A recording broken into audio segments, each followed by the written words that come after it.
Patience Lwanga was forced to her knees as the iron gate closed behind her, with a cold, final sound.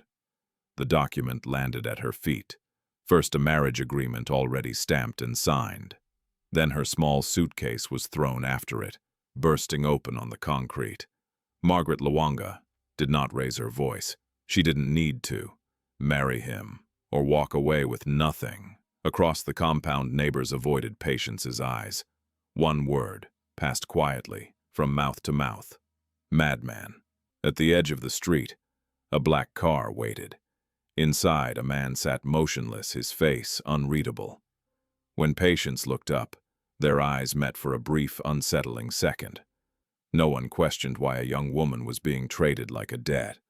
No one asked who the man really was. But this moment would change every life connected to that gate forever.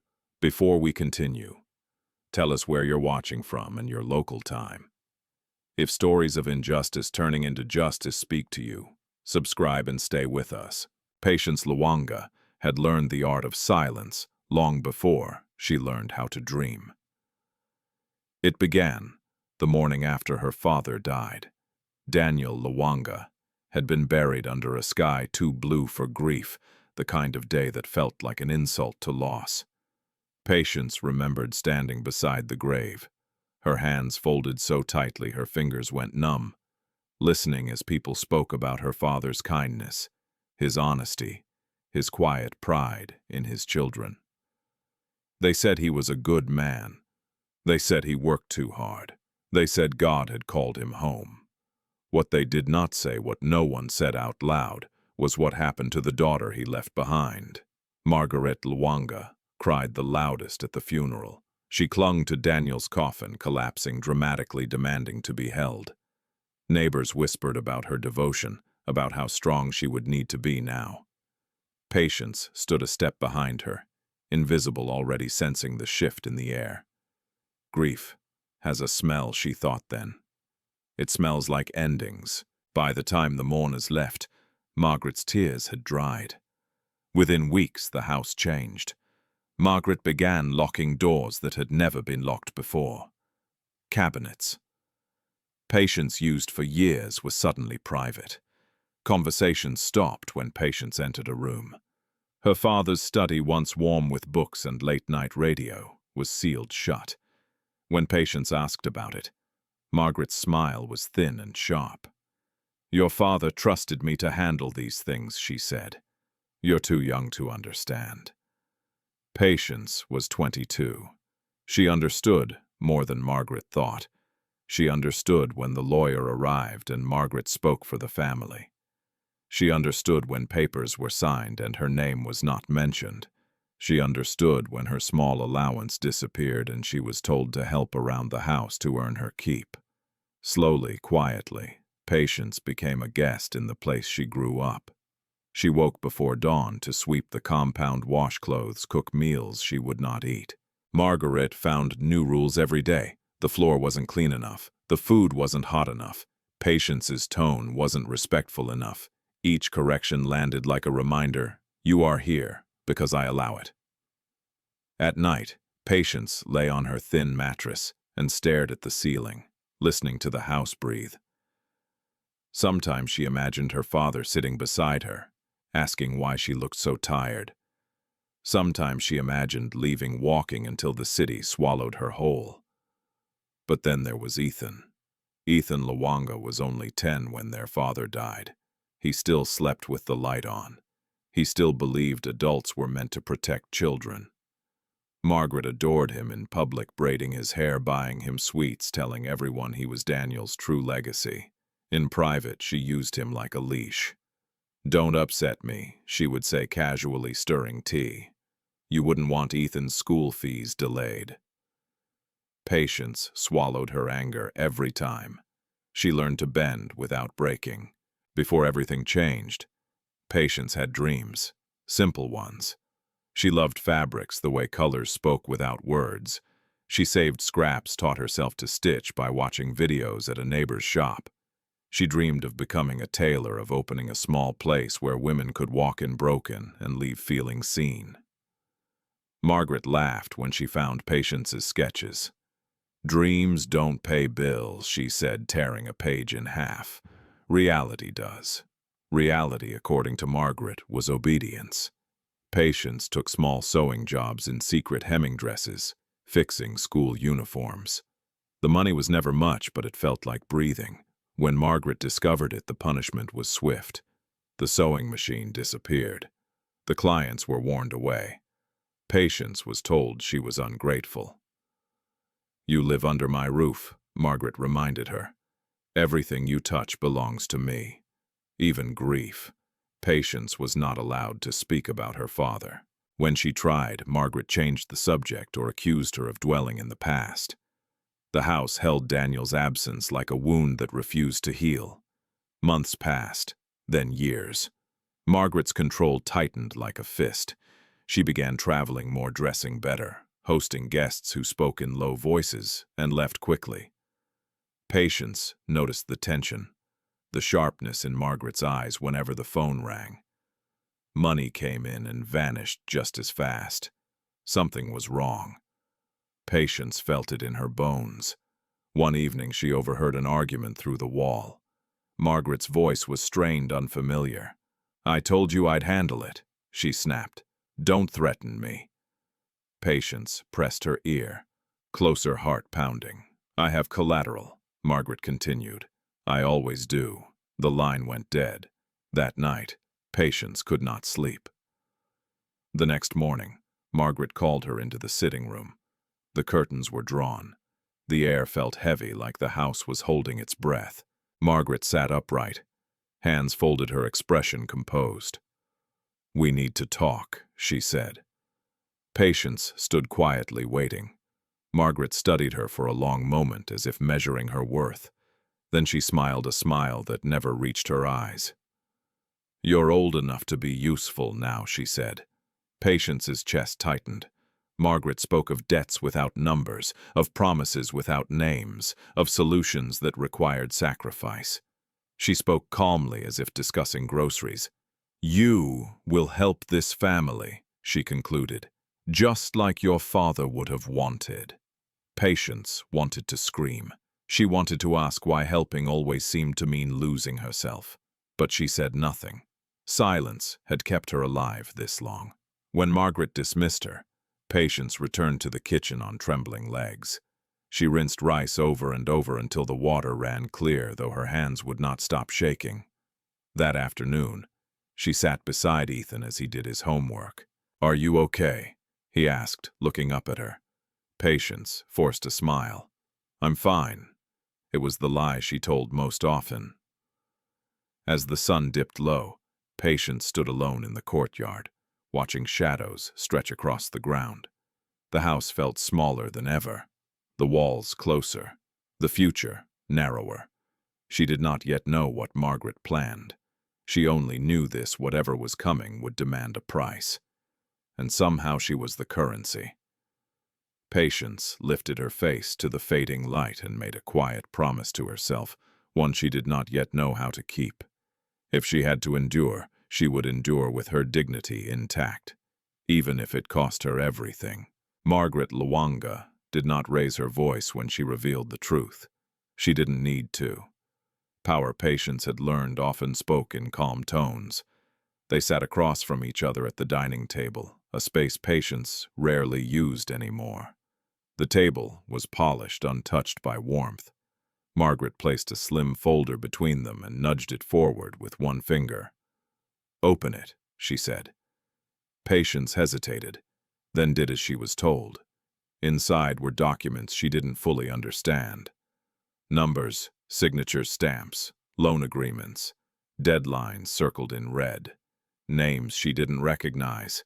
Margaret leaned back, crossing her arms. "Your father left more problems than you realize." Patience's stomach tightened. "My father paid his debts." Margaret smiled faintly. "The ones you know about." She explained in pieces, never fully, as if revealing too much would weaken her position. There had been an investment, a business opportunity, a shortfall, then interest, then pressure, the kind that came with quiet threats and impatient men. They want repayment, Margaret said. Soon. Patience looked down at the papers again. Then sell something, the land, the car. Margaret's eyes hardened. Those are not options. Why not? Patience asked, her voice, barely above a whisper. Because they are mine, Margaret replied. The room fell silent. Patience felt something break inside her, not loudly, not dramatically, but with the dull ache of realization. Everything her father had worked for had already been claimed. Margaret leaned forward. There is a solution. Patience looked up slowly. You will marry Elijah Adebayo. The name landed heavily unfamiliar and cold. No, Patience said immediately. I won't. Margaret sighed as if disappointed by a stubborn child. You don't get to decide. Patience stood.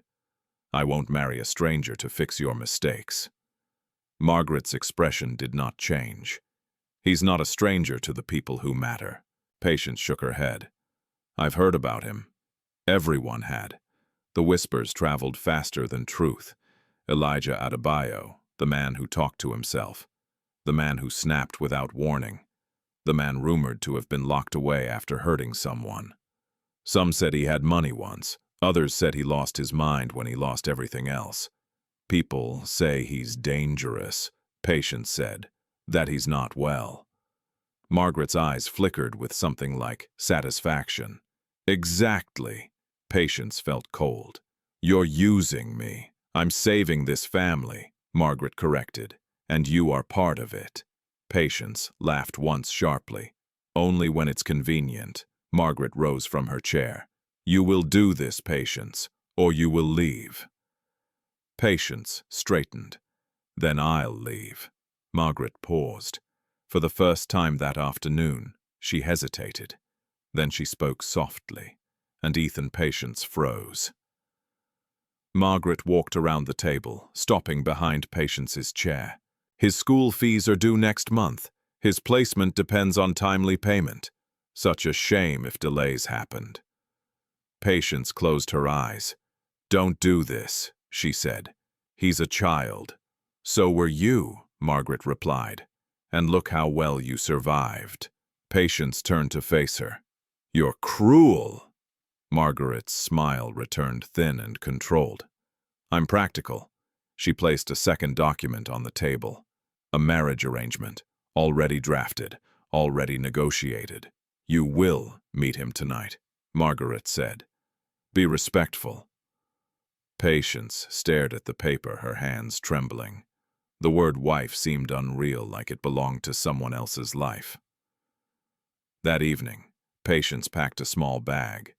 Not because she was leaving, she knew she wasn't, but because she needed something to hold. Something to control. Margaret watched from the doorway. Don't embarrass me. Patience did not respond. They drove to the outskirts of the city, past roads Patience recognized, and into areas she didn't. Buildings thinned. Streetlights grew farther apart. The air felt different here, quieter, heavier. The car stopped in front of a compound that had seen better days. Cracked walls, rusted gate, no laughter, no music. This is where he lives, Patience asked. For now, Margaret said. Inside, two men waited. They nodded at Margaret, glanced briefly at Patience. Their eyes held no curiosity or only calculation.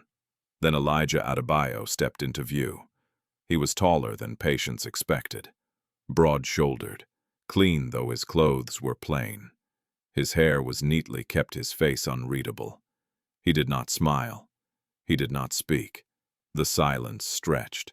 Patience became aware of her own breathing, of the faint hum of electricity, of the way Elijah's gaze passed over her without settling. This is Patience, Margaret said, briskly. Your future wife. Elijah's eyes flicked to her then, sharp, assessing. For a moment, Patience forgot how to breathe.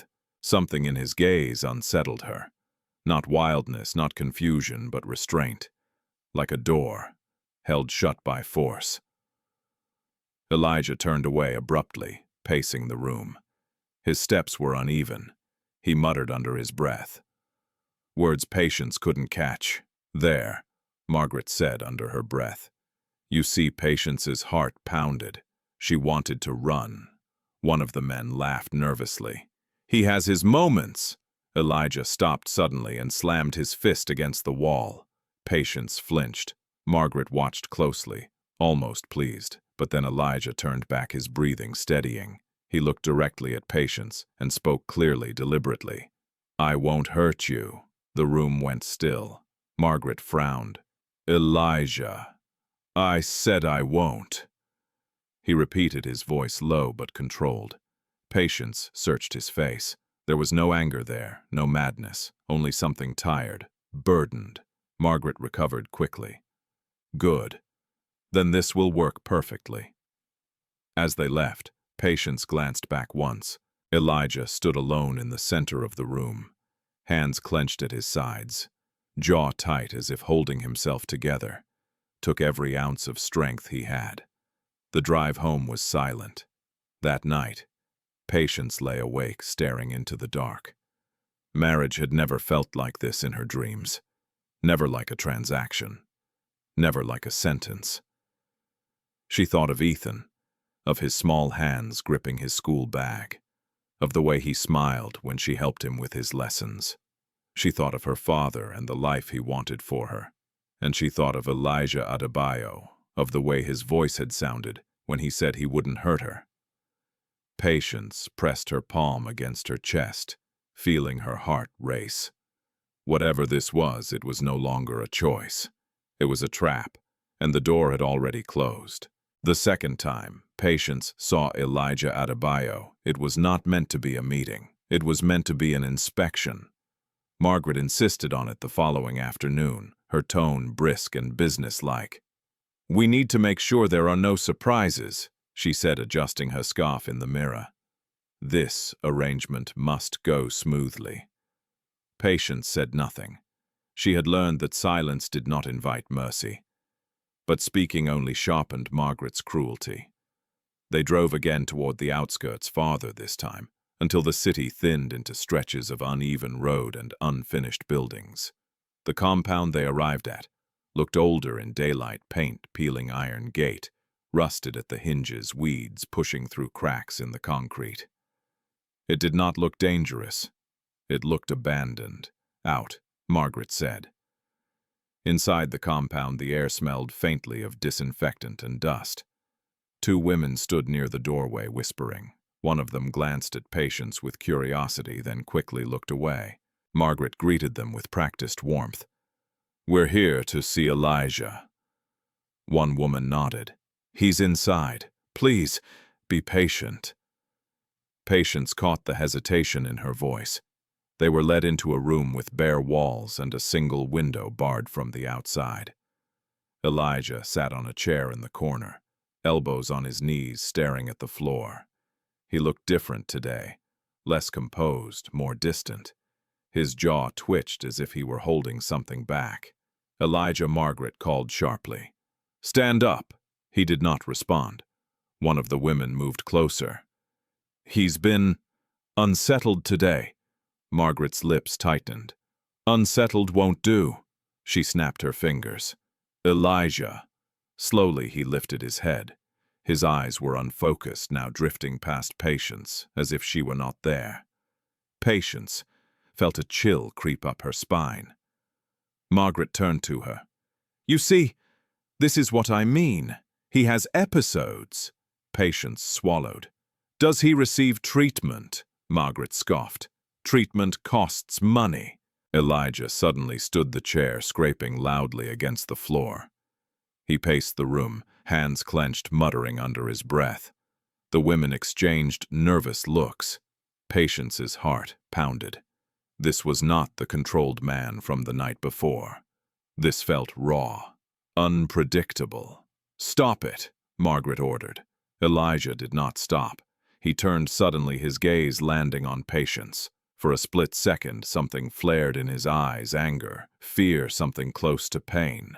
"Don't," he said hoarsely. "Don't push." Margaret took a step back, startled despite herself. Then she recovered, annoyance flashing across her face. "You see," she said to Patience, "this is what you're marrying."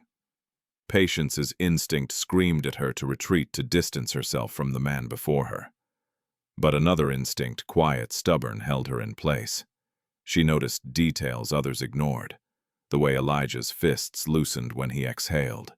The way his pacing slowed when the room went quiet. The way his eyes tracked movement, alert, calculating. This was not chaos. This was restraint under strain. A loud laugh suddenly burst from the doorway. A man leaned against the frame, smirking. "So this is the lucky bride." Patience stiffened. "Careful," one of the women whispered. "He doesn't like mockery." The man shrugged. "He doesn't like much of anything." Elijah's head snapped up. The change was immediate. He crossed the room in 3 long strides and shoved the man back against the wall. The movement was fast, precise. "Not wild." "Say it again," Elijah said quietly. The room froze. Patience's breath caught in her throat. She expected shouting, violence, something uncontrollable. Instead, Elijah held the man there, his grip firm but measured. "Leave," he said. "Now." The man swallowed fear, replacing amusement. He nodded quickly. "All right, all right." Elijah released him and stepped back. Silence followed, thick, uncomfortable. Margaret exhaled sharply. "This is exactly what I'm talking about." But Patience was staring at Elijah.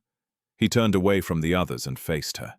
His shoulders slumped slightly, as if the strength had drained from him all at once. "I told you," he said under his breath. "I won't hurt you." Patience did not know why she believed him. Margaret cleared her throat. "We've seen enough." As they left, Patience glanced back again. Elijah had returned to his chair, head bowed, hands trembling slightly. The women moved around him carefully, like people navigating a fragile space. The drive home was quiet. "You still think you can handle this?" Margaret asked at last. Patience looked out the window. "I think he's not what you want people to believe." Margaret laughed softly. "You're naive." "No," Patience replied. "I'm observant."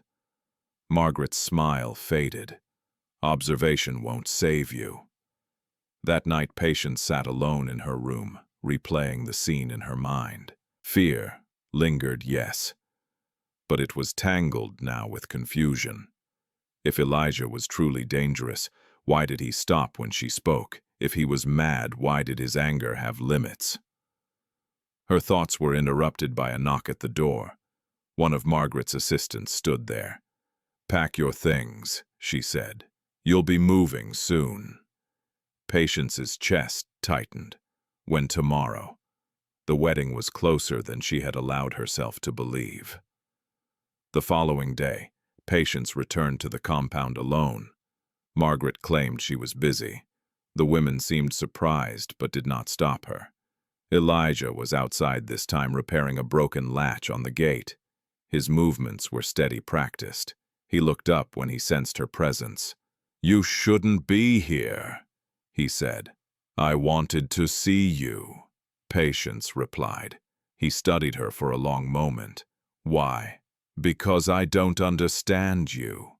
A corner of his mouth twitched. "That makes 2 of us." They stood in silence. Birds chirped somewhere beyond the walls. The moment felt strangely ordinary. "I know what people say about you," Patience said finally. "And you believe them?" Elijah asked. "I believe what I see." He straightened. "Then see this." He gestured around them. "I stay here because it's safer. For everyone." "Safer from what?" Patience asked. Elijah hesitated. "From the truth." She frowned. "Whose truth?" "Mine," he said quietly. Patience felt the weight of his words settle between them. "I didn't agree to this marriage," she said. "But I won't pretend I'm blind either."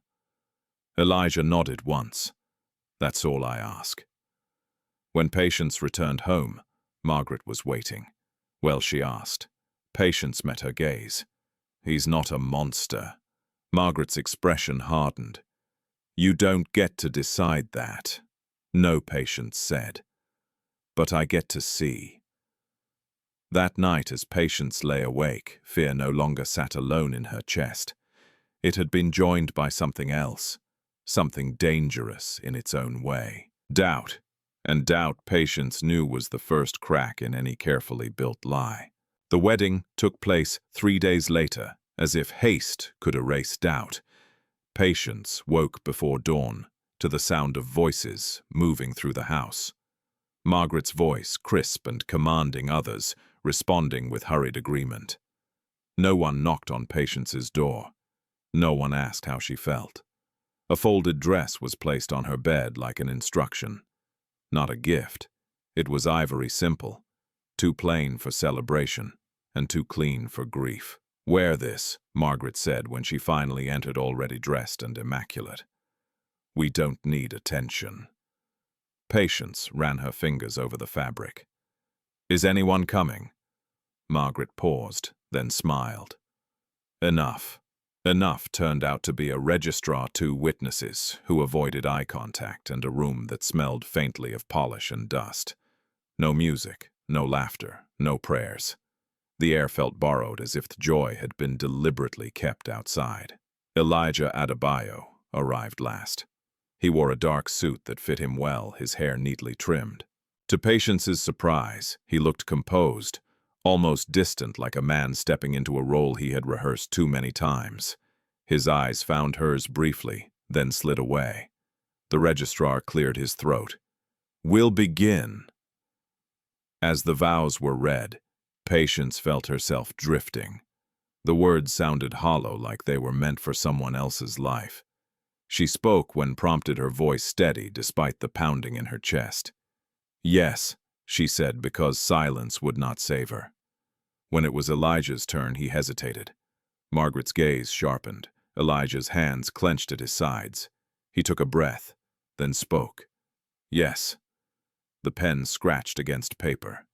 The stamp came down with a dull thud. It was done. As if on cue, Elijah's posture shifted.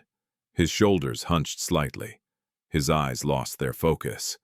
He began to pace, muttering under his breath, words without shape, without direction.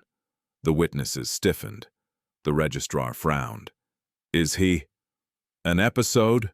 Margaret said smoothly. It happens. Elijah's pacing grew erratic. He laughed once sharply, then slapped his palm against the wall. The sound echoed in the small room. One witness stepped back. Patience's heart raced, but she did not move. She watched him closely.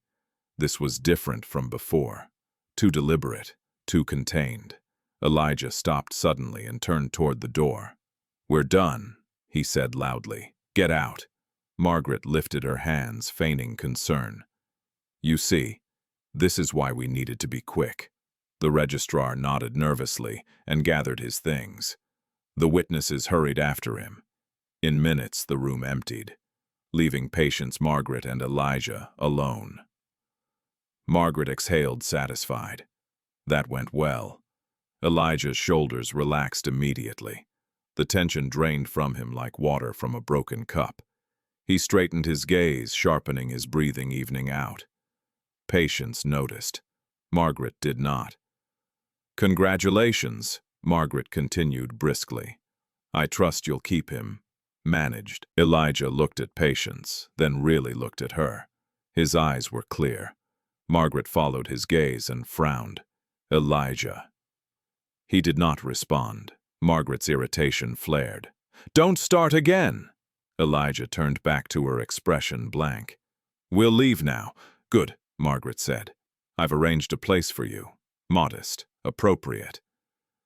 As they walked out, Patience felt the weight of the ring on her finger, cold, unfamiliar. Marriage had not changed her circumstances. It had only renamed them. The house they were taken to sat on a quiet street, far from the city center. It was small, but clean, with pale walls and barred windows. Inside, The air smelled faintly of soap. "This will do," Margaret said, inspecting the rooms. "Remember our agreement." Patience met her gaze. "I remember your threats." Margaret smiled thinly. "I prefer to call them incentives." She left without another word. Silence settled over the house. Patience stood in the center of the living room, unsure where to put herself. Elijah moved slowly, deliberately checking locks, closing curtains. When he was done, he turned to her. "I'm sorry," he said. The words surprised her. For what she asked. "For the performance," he replied. "It keeps certain people comfortable." Patience crossed her arms. "You planned that." "Yes." Why he hesitated. "Because fear makes people careless." She studied him. "And me." He shook his head. "Not you." Patience felt a flicker of anger. "You let them believe you're dangerous. I let them believe what they need to believe," he corrected. "That doesn't make it right." "No," he agreed quietly. "It makes it necessary." They stood facing each other, two strangers, bound by a decision neither had freely made. "I won't touch you," Elijah said. "I won't control you. You can take the bedroom. I'll sleep here." Patience nodded slowly. "Thank you." That night she lay awake, listening to the sounds of a new house. Pipes creaked. A dog barked somewhere down the street. Elijah moved occasionally on the couch, careful, restrained. Sleep came late. The next morning, Patience woke to the smell of tea. She stepped into the living room to find Elijah at the small table pouring 2 cups. "I didn't know what you liked," he said, "so I made it plain." She took the cup, surprised by the normalcy of the moment. "This feels strange." He gave a small smile. "That makes it honest." Over the next days, a pattern emerged. In public, Elijah remained erratic. He spoke to shadows, raised his voice without warning, paced when people watched. Shopkeepers flinched, neighbors whispered. In private, he was calm, observant, almost gentle. Patience noticed how he memorized routines, how he counted steps, how he kept notes locked away in a drawer she never opened. One afternoon, she asked, "Do you ever get tired of pretending?" Elijah looked out the window. "Every day. Then why keep doing it?" He turned back to her. "Because the truth would be worse." Patience frowned. "For who? For you," he said. The words unsettled her more than any outburst could have. Days turned into a week. Margaret called often, always asking the same questions. "Any incidents? Is he manageable?" "You're coping, I assume," Patience answered carefully. One evening, Margaret arrived unannounced.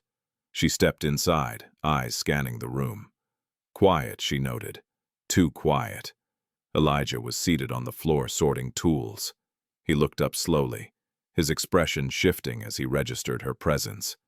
His shoulders hunched, his gaze dulled. Margaret smiled, reassured. "There you are." Elijah stood abruptly, knocking a tool aside. "Get out," he barked, voice rough. "You don't belong here." Margaret raised an eyebrow. "See what I mean?" she said to Patience. Patience felt something tighten in her chest. "Elijah," she said softly. "It's okay." His breathing slowed, his fists unclenched. Margaret noticed, her eyes narrowed. "Interesting." Elijah turned away, retreating toward the bedroom door. Margaret stepped closer to Patience. "Don't get ideas, he's unstable." Patience met her gaze. "He listens." Margaret scoffed. "To you, for now." She left shortly after, her expression unreadable. That night Patience lay awake again, thoughts racing. She had married a man the world feared. She lived with a man who guarded his restraint like a weapon, and she was beginning to see cracks in a story that had been carefully rehearsed.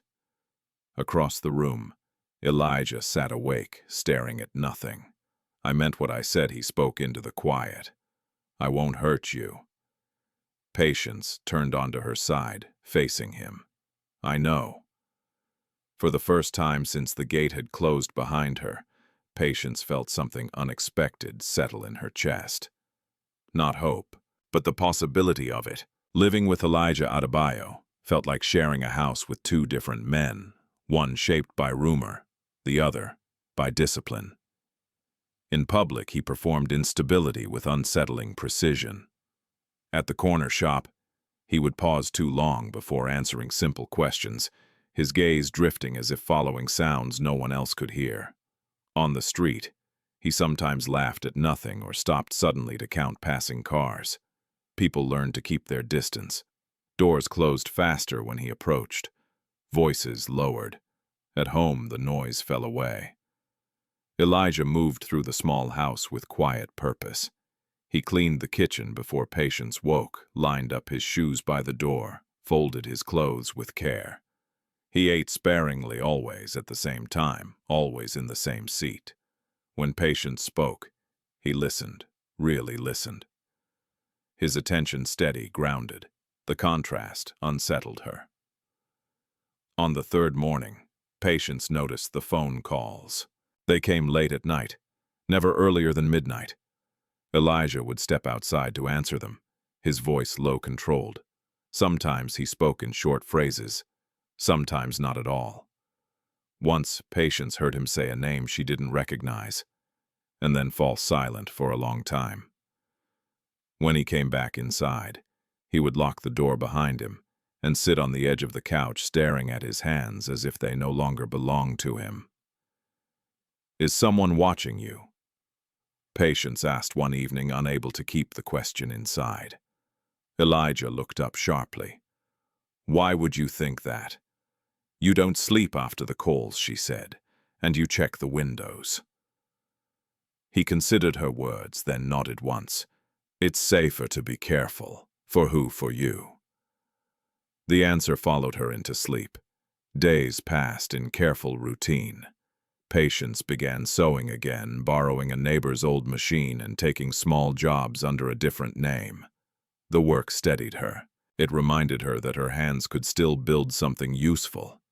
Elijah never asked where she went during the day. He never demanded explanations. He never followed her. But he always knew when she came home. "You're late," he said one afternoon, glancing at the clock as she stepped inside. She frowned. "Were you waiting?" "No," he replied. "I was listening." "To what? To the street?" Patience felt a prickle of unease. "And what did it say? That you were tired?" She laughed softly, despite herself. It did. That evening, Patience found the locked room. It sat at the back of the house, the only door with a different handle, the only one Elijah never opened in front of her. She noticed it, while sweeping the way the dust stopped abruptly at its threshold, as if the room existed outside the rest of the house. "What's in there?" she asked. Elijah's shoulders stiffened. "Things that don't belong to you." The answer surprised her, not because it was harsh, but because it was honest. "I won't go in," Patience said, "but I need to know why." Elijah took a breath. "Because if you know, you won't be safe." Patience studied him. "From you?" "No," he said immediately, "from everyone else." That night, Patience dreamed of doors that opened into other doors, each one heavier than the last. The next day, Margaret arrived without warning. Patience heard her before she saw her, the sharp click of heels against concrete, the familiar authority in her stride. Elijah was in the kitchen rinsing a cup. When Margaret stepped inside, his posture changed instantly. His movements grew erratic, his gaze unfocused. Patience watched the transformation with growing clarity. "Still behaving?" Margaret asked Patience, her tone light. "He hasn't hurt anyone," Patience replied carefully. Margaret laughed. "That's not the same thing." Elijah began pacing, muttering. He knocked a chair aside, then froze as if surprised by the sound. Margaret smiled, satisfied. "See, you can't relax around him." Patience felt heat rise in her chest. "He's calmer when you're not here." Margaret's smile faltered. "Excuse me." Patience met her gaze. "You agitate him." Silence fell. Elijah stopped pacing. Slowly, he turned his head, looking from Patience to Margaret. Margaret's eyes narrowed. "You're getting ideas above your station, I'm observing," Patience said. "The same way you taught me to." Margaret's lips pressed into a thin line. "Don't forget who controls your brother's future." The reminder landed like a blow. Margaret left soon after, but the house did not return to normal right away. Elijah remained tense, pacing long after she was gone. "You didn't have to defend me," he said quietly. Patience folded her arms. "I wasn't defending you. I was telling the truth." He studied her. "That's dangerous. Living a lie is more dangerous," she replied. Later that evening, Patience returned from the market to find the front door ajar. Her heart raced as she stepped inside. "Elijah." No answer. She moved cautiously through the house, every sound amplified. The locked room's door stood open. Patience stopped. Inside the room was nothing like she expected. There were no chains, no weapons, no signs of chaos. Instead, the walls were lined with files neatly labeled, carefully arranged. A desk sat in the center, covered with maps, documents, and photographs. Names were circled. Lines connected faces to accounts to properties. At the center of it all was a single logo, printed on multiple pages: Adebayo Global Holdings. Patience's breath caught. Footsteps sounded behind her. "I told you not to go in there," Elijah said. She turned slowly. "You said it would keep me safe." "It still will," he replied, "if you forget what you saw." She shook her head. "That name. It's everywhere." Elijah closed the door behind him and leaned against it. "Then you know enough to be afraid." "Are you a criminal?" Patience asked. "No." "Are you sick?" "No." "Then what are you?" Elijah's jaw tightened. "Someone who made a mistake trusting the wrong people." Patience stepped closer. "Is that why you pretend yes? Is that why Margaret wanted you?" she pressed. Elijah looked away. "She didn't want me. She wanted what she thought I was." "And what did she think you were?" "A man with nothing left to lose." Patience felt the pieces shift inside her, not yet forming a full picture, but close enough to unsettle her. "You should leave, Elijah," said suddenly. "Tonight." Patience frowned. "Why? Because if she realizes you're seeing through this through me, she'll act." "I'm already trapped," Patience said. "Leaving won't change that." Elijah's voice softened. "It might." Patience thought of Ethan, of Margaret's threats, of the future shrinking around her. "I'm not running," she said quietly. "Not anymore." Elijah studied her for a long moment. "Then you need to be careful." "I already am," she replied. That night, Patience lay awake, listening to Elijah move through the house, locking doors, checking windows, whispering into the phone in measured tones. Fear sat with her, but it no longer ruled her. Something else had taken its place. Understanding.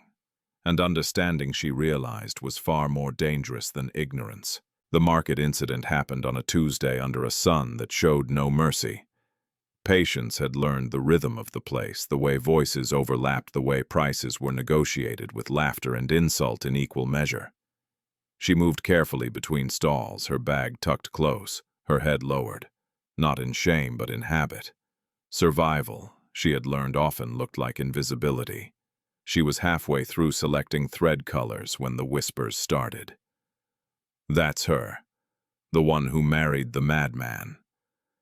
Patience's fingers stilled. She felt the shift before she saw it, the subtle widening of space around her, the way sellers suddenly found reasons to look elsewhere. A woman she recognized, someone Patience had once sewn for, stared openly. "Is it true?" the woman asked, loud enough to draw attention. "Does he beat you?" Patience's throat tightened. "No," the woman scoffed. "They all say that." A man nearby laughed. If she's still alive, it's because he hasn't snapped yet. The words landed hard. Patience felt heat rise in her chest, anger battling the instinct to retreat. She opened her mouth to speak, but another voice cut in. "Say that again." Elijah stood at the edge of the crowd. He had followed her. Not closely, not obviously. But he was there now, his posture stiff, his eyes unfocused in the way people expected. Murmurs rippled through the market. "See," someone whispered. "He's here." Elijah stepped forward. His movements exaggerated, erratic. He laughed suddenly, a sharp, unsettling sound. "I said," he repeated loudly. "Say it again." The man who had laughed earlier shifted uncomfortably. "Relax. I was joking." Elijah tilted his head, staring too long. "Jokes are funny," he said. "That wasn't." Patience watched him closely. Beneath the performance, she saw calculation, control.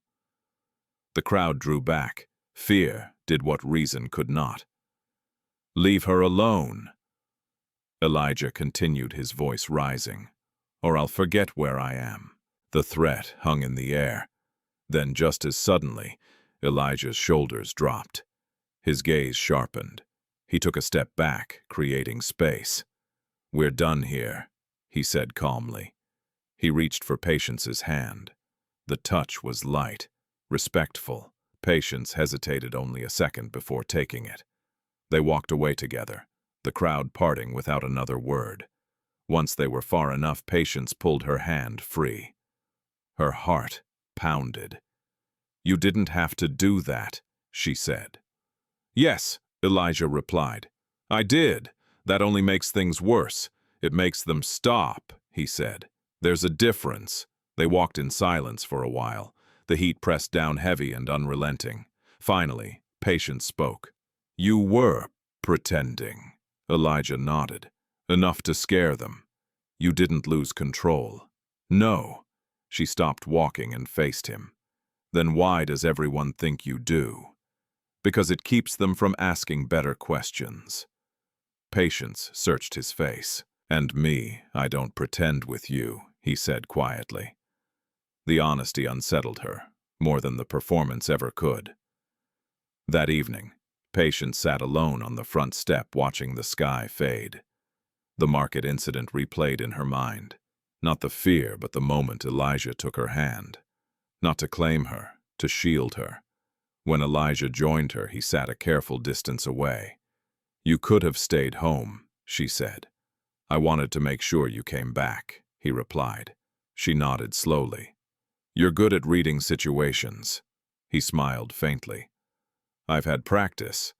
There was a pause. "The kind that invites truth." "People think you're dangerous," Patience said. "I am," Elijah replied.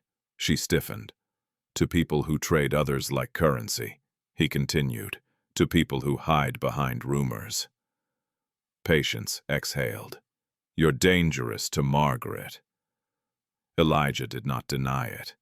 That night, Patience dreamed of the market again, but this time she was not alone. The next morning brought consequences. Patience's phone buzzed with messages she did not open. By noon, her neighbor knocked eyes, apologetic. "They're saying things," the woman whispered, "that you provoked him, that you enjoy the attention." Patience nodded. She had expected this. By evening, her sewing orders were canceled.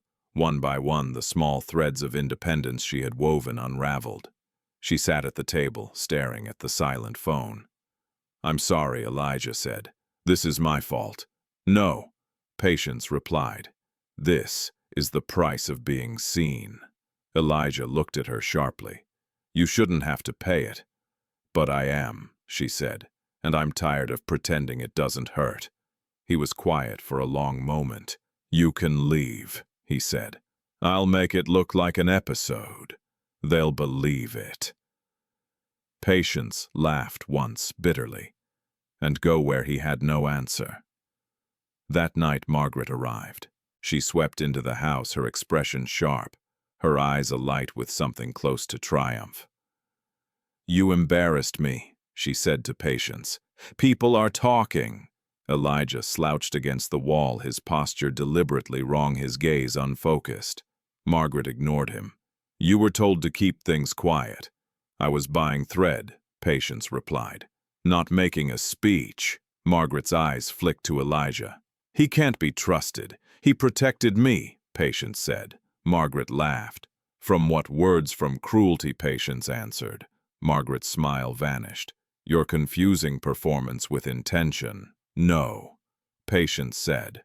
"I'm learning to tell the difference." Elijah shifted, muttering under his breath. Margaret stepped back, reassured. "Remember your place," she told Patience. "This arrangement ends when I say it does." When she left, the house felt smaller. Patience turned to Elijah. "She's scared of you."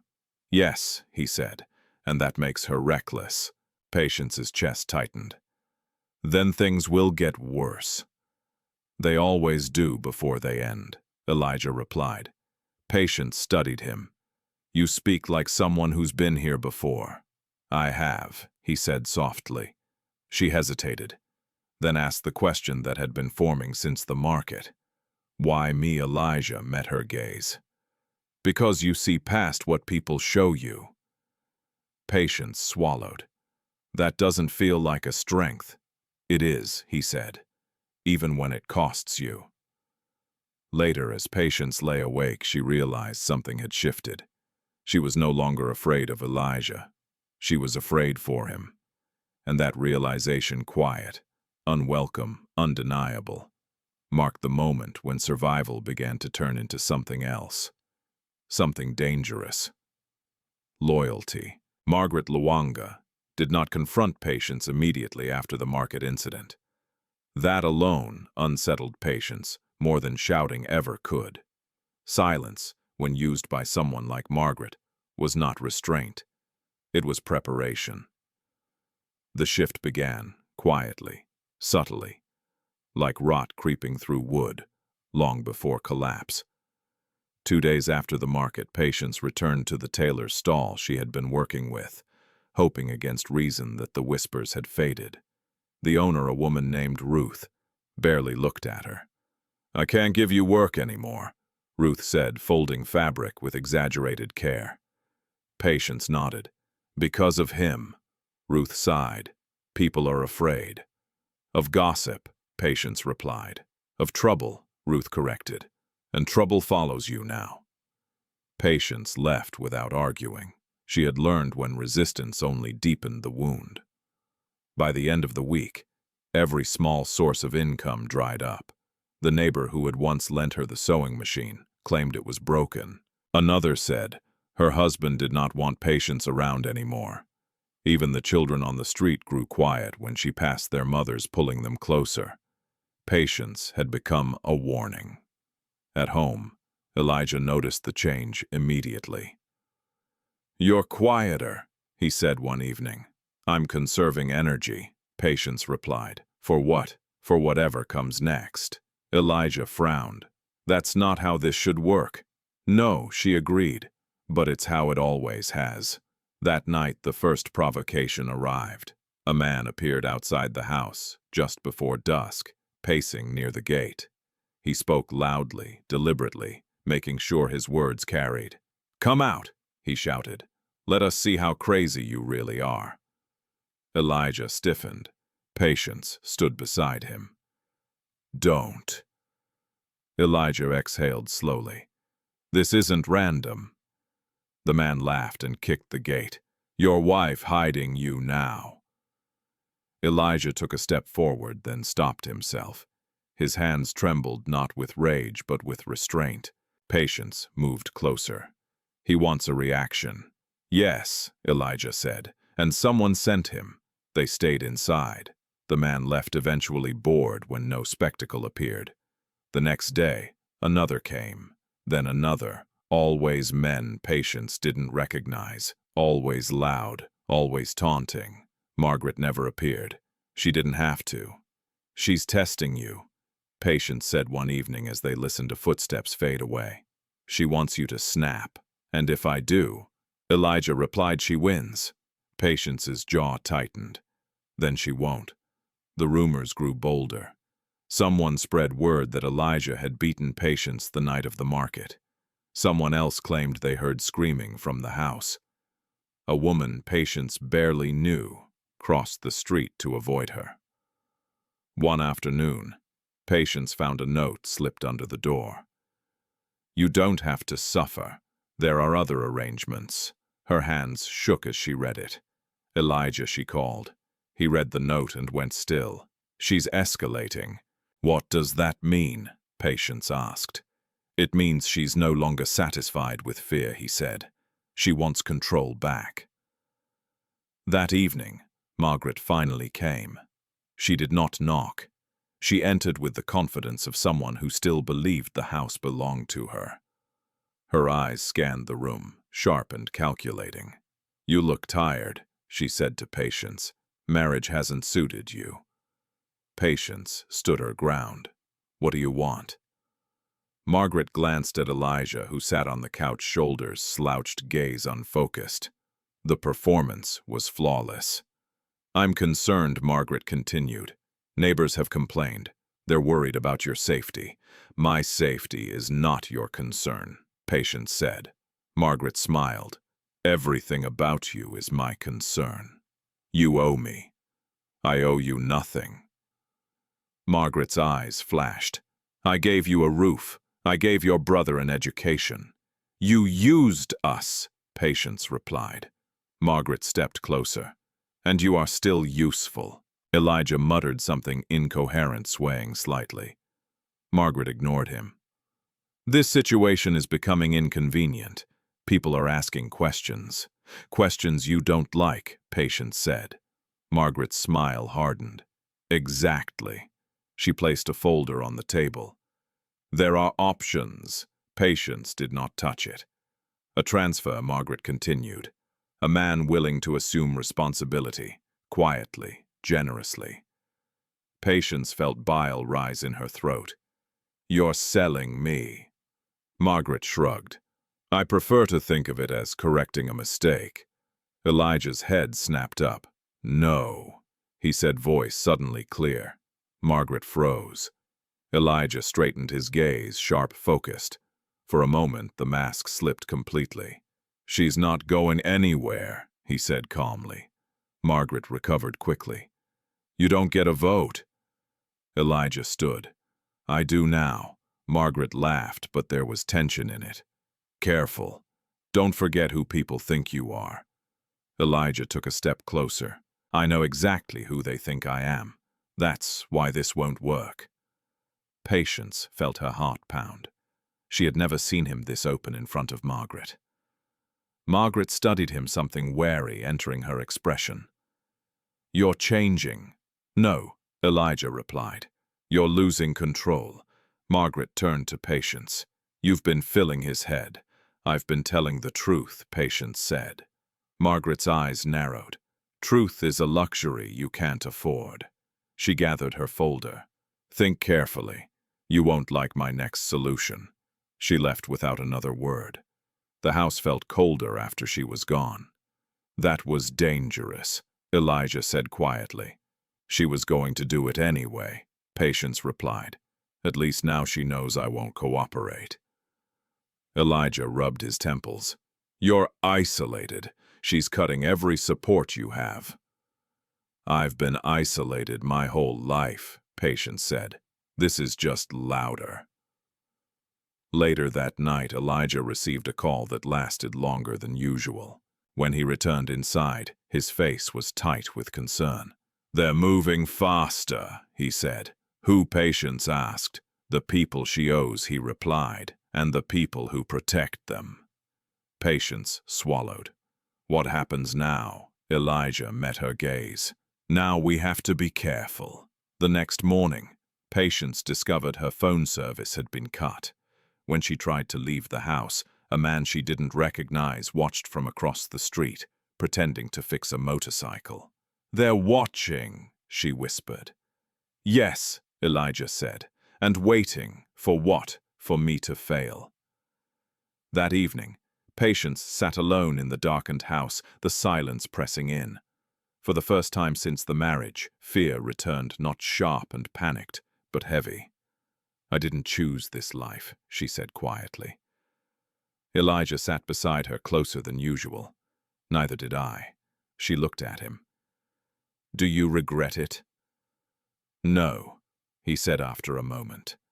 "I regret that it touched you." Patience nodded slowly. "Then, we're both paying for other people's sins." Elijah met her gaze. "Not forever." Patience did not ask what he meant. Outside footsteps passed the house again, slow and deliberate. Margaret Lwanga had begun her final push, and Patience knew deep in her bones that the worst was still ahead. Patience discovered the first real crack in the story, on a morning that felt too ordinary to matter. Elijah had left early claiming he needed supplies. Patience stayed behind, determined to clean the house, if only to quiet her thoughts. Fear had become a constant hum, low, persistent, easy to ignore until it wasn't. She started with the back room. The door was locked again. Patience stared at it for a long moment, weighing the promise she had made against the danger she already lived with. Margaret's watchers, the threats, the note under the door. Silence, she realized, was no longer protecting her. She searched the house for the spare key. It wasn't hidden well-taped beneath the sink, exactly where someone who wanted to be found would leave it. Her hands shook as she unlocked the door. The room greeted her with order.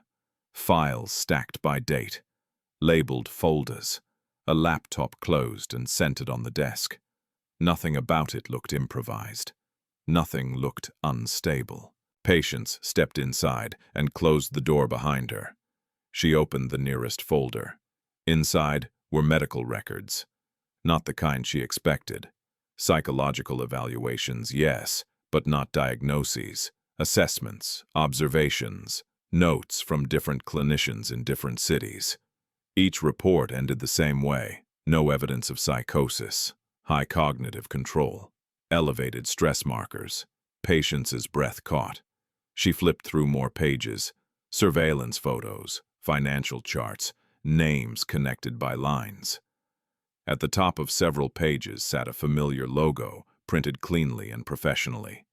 Adebayo Global Holdings. Patience sank into the chair. She had heard the name before on the radio in passing conversation, in business headlines that never lingered long enough to matter. A multinational firm, construction, infrastructure, investments, too large to be accidental. Her gaze drifted to a framed photograph on the desk. It showed Elijah standing in front of a glass building, dressed sharply, his posture confident, his expression unmistakably composed. Beside him stood older men in suits. One of them held a document with the same logo. This was not the man the city feared. Footsteps sounded outside. Patience froze. The door opened. Elijah stopped short when he saw her inside the room. For a moment, neither of them spoke. Then he closed the door behind him carefully. "I warned you," he said quietly. "You lied," Patience replied. Elijah winced, not at the accusation, but at the disappointment behind it. "I protected you." "By turning me into bait?" she asked. He shook his head. "That was never the plan." Patience gestured to the files. "Then explain this." Elijah crossed the room slowly, as if sudden movement might break something fragile. He rested his hands on the desk. "I needed people to underestimate me," he said, "to dismiss me. So you pretended to be unstable." "Yes." And Margaret Patience pressed. "Did she know she thought she did?" Elijah replied. "She believed the rumors. She believed I was desperate." Patience's voice tightened. "And marrying me was that part of the act too." Elijah looked at her directly. "No." The answer surprised them both. "I agreed because it put me close to her," he continued. "Close to the network she's part of, the loans, the coercion, the way people disappear under debt." Patience felt the room tilt. "So, I was collateral." "No," Elijah said firmly. "You were leverage she thought she controlled. I didn't anticipate you seeing through it." Patience stood. "You should have told me." "Yes," he agreed. "I should have." Silence settled between them, heavy with unspoken truths. Patience picked up another file. These medical records, why so many? Because the performance had to be consistent, Elijah said. If anyone checked, who would check, she asked. The people who killed my sister, he replied. The words landed hard. Patience looked up sharply. Zola. Elijah nodded once. She trusted the wrong partners. She discovered the laundering, the marriage traps, the fake debts. She was silenced. Patience swallowed. And you're dismantling it from the inside. Yes, and Margaret, Patience asked. She's a node, Elijah said. Not the head, but useful. Patience closed the folder slowly. She tried to sell me again. Elijah's jaw tightened. I know. You knew she reached out to an intermediary, he said. I intercepted it. Patience laughed once brittle. Intercepted. Like this is business. It is, Elijah replied softly. And that's the problem. Patience walked to the window, staring out at the quiet street. You put me in danger. I put myself in danger, he said. You were already there. She turned back. That doesn't make it better. No, he admitted. It makes it honest. Another silence followed, longer this time. What happens now? Patience asked. Elijah hesitated. Now it gets worse. She nodded. Of course it does. He stepped closer. You can leave. I can arrange it. And Ethan? She asked. Elijah's expression tightened. That complicates things. Patience crossed her arms. Then I'm not leaving. You don't understand what's coming, he said. I understand being cornered, she replied. I've lived there. Elijah studied her, something like respect entering his gaze. Then you need to know everything. He opened the laptop. On the screen was a timeline, dates, names, transfers. At the center sat Margaret Lwanga's name circled in red. She's scheduled to finalize a deal, Elijah explained. A public one. Public, Patience repeated. A corporate event, he said. A partnership announcement. She thinks it will legitimize her position. Patience's pulse quickened. You're going to expose her. Yes, when soon, Elijah said. But not yet. Why wait? Because she's careless when she feels safe, he replied. And she feels very safe right now. As if summoned by the words, Patience's phone buzzed a notification from an unknown number. We should talk, privately. Patience looked at Elijah. He nodded grimly. She's making her move. That evening, Margaret called. Her tone was almost pleasant. I'm concerned about you, she said. You've been distant. Patience kept her voice neutral. I've been busy. With what? Margaret asked lightly. Surviving, Patience replied. Margaret chuckled. Always dramatic. Listen, I want to fix this. Meet me tomorrow. Just us. Patience glanced at Elijah, who shook his head slowly. No, Patience said. If you have something to say it now. Margaret sighed. I was hoping to be kind. Then try honesty, Patience replied. Silence crackled on the line. You're getting bold, Margaret said. Finally. That's dangerous. So is underestimating me, Patience said. The call ended abruptly. That night, Patience barely slept. Knowledge weighed heavier than fear.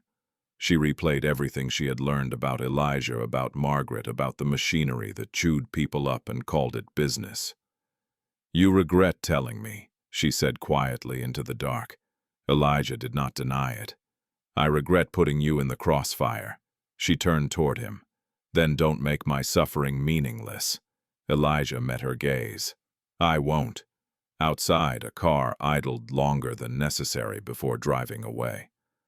Patience understood now the rumors, the madness, the marriage, none of it had been random. And once you saw the pattern, there was no unseeing it. Whatever came next would not be quiet. The truth about Daniel Lwanga's death did not arrive all at once. It came in fragments, hesitations, lowered voices, documents that didn't align, pieces that only formed a picture, once Patience learned how to look. It began with a clinic. Dr. Naledi Kumalo worked in a private medical center on the other side of the city, far from the neighborhoods Margaret preferred. Patience went alone, her heart pounding with every step, carrying nothing but her father's name and the courage she had learned the hard way. The receptionist frowned when Patience explained why she was there. Records that old aren't usually accessed. I'm his daughter, Patience said. I need to understand. There was a pause, then a nod. Wait here. Dr. Kumalo was younger than Patience expected, her voice steady, her eyes kind but sharp. She listened without interrupting as Patience spoke about her father's sudden illness, the rushed decisions, the paperwork Margaret handled without question. When did he pass? Dr. Kumalo asked. 2 days after admission, Patience replied. Dr. Kumalo's pen stilled. That's unusual, she said carefully. She pulled up Daniel Lwanga's file on the screen, the room filled with the soft hum of machines. Patience leaned forward, breath held. He was admitted with chest pain, Dr. Kumalo said, but his tests didn't support the diagnosis that was later listed. Patience's stomach dropped. What does that mean? It means the official cause of death doesn't match his initial condition, the doctor replied. And this signature, she zoomed in. This is not mine. Patience felt dizzy. Someone changed it. Yes. Dr. Kumalo closed the file and looked at Patience directly. This isn't just negligence. Patience's hands trembled. Can you prove it? I can testify to what I know, Dr. Kumalo said. But you should be careful. Whoever altered this had access. Patience left the clinic, with copies of documents folded tightly in her bag, her world shifting beneath her feet. Her father hadn't just died. He had been erased. That night she told Elijah everything. He listened without interrupting, his expression darkening with every detail. When she finished, he exhaled slowly. She benefited, he said. Immediately. Yes, Patience replied. Insurance, property, control, and the debt, Elijah added. It appeared right after. Patience nodded. She needed leverage. Elijah stood and began pacing, controlled but restless. This aligns with other cases. Sudden illness, forged signatures, inheritance redirected. Patience swallowed. My father trusted her. Elijah stopped. That's how it works. Trust is the entry point. The next days passed in quiet urgency. Patience began collecting everything: bank statements she found tucked in old drawers, letters Margaret never thought to destroy, messages from distant relatives who remembered conversations Patience had been told never happened. Each piece added weight to the truth, but the more Patience uncovered, the tighter the net around her seemed to draw. Her phone service remained unreliable. Strange cars appeared more often. Once she noticed a man following her from the bus stop, turning away, only when Elijah stepped into view. They know you're looking, Elijah said. I don't care, Patience replied. I won't stop. He studied her. You're changing. So are you, she said. You're letting me see. That night Elijah made a call that lasted longer than any before. When he returned, his face was set with resolve. It's time, he said. For what? For you to understand how exposed you are. He opened his laptop and showed her a list of names, people who had tried to push him into public collapse, people who benefited from keeping him unstable. Margaret Lwanga's name sat among them, no longer circled, highlighted. She's accelerating, Elijah said. She's nervous. As if to confirm his words, Margaret arrived the following afternoon. This time she didn't pretend concern. You've been busy, she said, eyes sharp as knives. Visiting doctors, asking questions. Patience did not flinch. You forged documents, Margaret laughed softly. Be careful. Accusations require proof. I have it, Patience replied. Margaret's gaze flicked briefly to Elijah, who slouched convincingly in the corner, muttering under his breath. You think he'll save you? Margaret asked. Look at him. Patience stepped forward. "Look at me." Margaret hesitated. "You killed my father."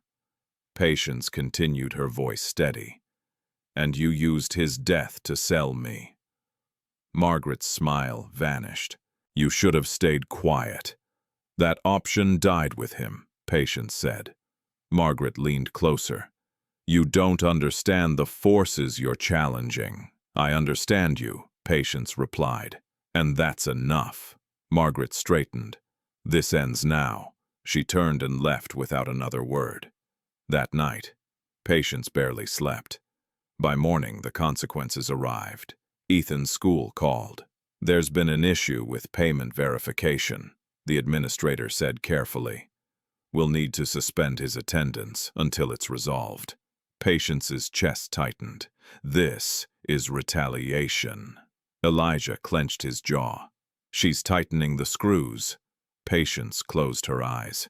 "She knows where to hurt me." "Yes," Elijah said, "and she expects you to fold." Patience opened her eyes, something hard and clear settling inside her. She's wrong. That afternoon, Elijah did something Patience hadn't seen before. He stopped pretending.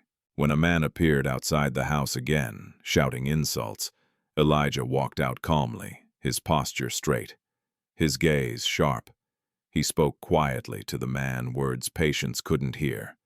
But the man's face drained of color. He left without another sound. Patience watched from the doorway, heart racing.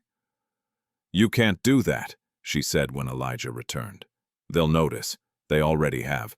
Elijah replied. "Now they'll hesitate." He took a breath. "There's something you need to decide." Patience met his gaze. "What? When this breaks open, your life will change," he said. "People will question your motives, your marriage, your past." Patience nodded. "They already do." Elijah stepped closer. "I won't force you to stand beside me." Patience thought of her father, of Ethan, of the years she spent silent so others could thrive. "I'm not standing beside you," she said quietly. "I'm standing for myself." Elijah's eyes softened. "That may be more dangerous than it's time," she replied. That evening, Patience sat at the small table, organizing documents into neat piles. Evidence, truth, her truth. She no longer felt like collateral. She felt like a witness. And witnesses she knew could no longer be ignored. The nightmares began after Patience stopped pretending everything was normal. They came without warning, sharp intakes of breath in the dark. Elijah, sitting upright on the couch as if pulled by an invisible string. Patience would wake to the sound of his voice, low and strained, calling a name that did not belong to the present. Zola. The first time she heard it, Patience stayed where she was, heart racing, unsure whether to speak. Elijah's hands were clenched, his breathing uneven, eyes fixed on something she could not see. "It's over," he whispered to the empty room. "It's over." Patience stepped closer. "Elijah." He startled, blinking rapidly as if the room had rushed back all at once. He pressed his palms against his thighs, grounding himself. "I'm sorry," he said hoarsely. "I didn't mean to wake you." "You didn't," Patience replied gently. "You were already awake." He managed a faint smile. "That's usually how it goes." The name lingered between them. The next morning, Patience asked quietly, "Who is Zola?" Elijah's expression tightened, not with anger but with grief. He took a long breath before answering.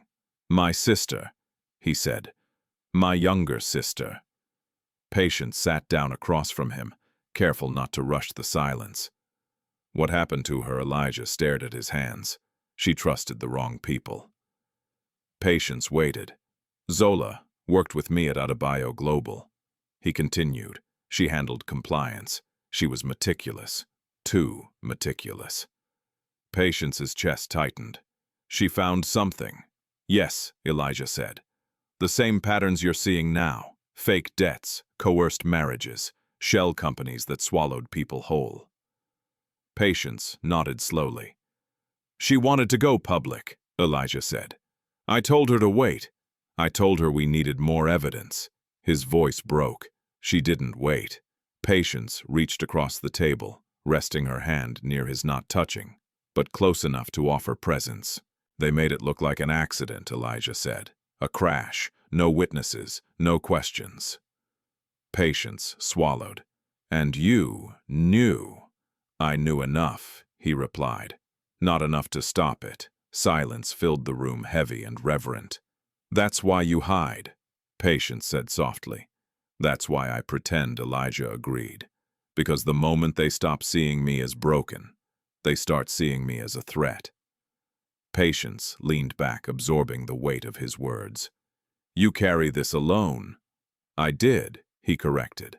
Until you. The admission startled them both. That afternoon, Elijah suggested they visit a place Patience hadn't expected, the old industrial park near the river, where Adebayo Global once held its first offices. It's closed now, he said. But I need to show you something. They walked through cracked pavement and abandoned buildings until they reached a rusted gate. Elijah unlocked it with a key he carried on a chain around his neck. Inside, dust coated everything, but the space still held echoes of ambition. Framed photos lined one wall, groundbreakings, ribbon cuttings, smiling executives. Zola appeared in many of them. She stood beside Elijah, in most pictures her posture confident, her smile bright. Patience studied her face, searching for resemblance. She looks like you, Patience said. Elijah nodded. She was braver. They stopped before a desk with a single drawer still intact. Elijah opened it and pulled out a worn notebook. She kept copies, he said. Not everything. Just enough to remember why she started. Patience flipped through pages filled with neat handwriting, names, dates, arrows, questions in the margins.